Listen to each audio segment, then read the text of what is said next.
Good morning friends, welcome to Sanjita's blog. তো আজকে বানাচ্ছি কচি মুরগির ঝোল।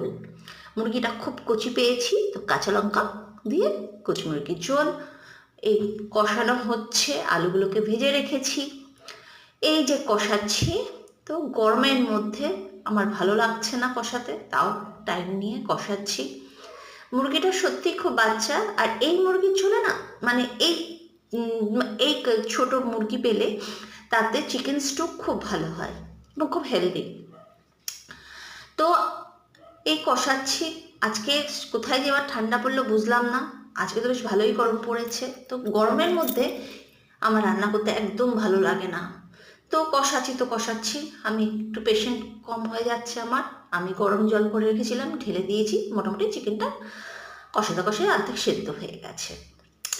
আর কি বলবো, আমার যে কুক বা রাঁধুনি যে খানা বানায় বা শেফ যাই বলো না কেন, তার পক্স হয়েছে, সে আসতে পারছে না।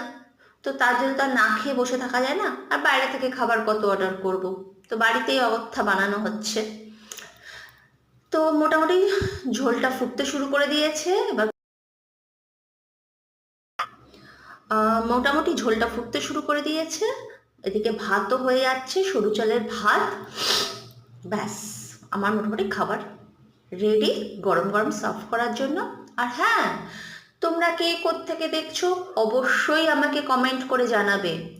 আর রইল তোমাদের জন্য অনেক অনেক ভালোবাসা। আর ভালো লাগলে লাইক অ্যান্ড সাবস্ক্রাইব। আর চলো, bye bye, thank you for watching. I love you, all of you.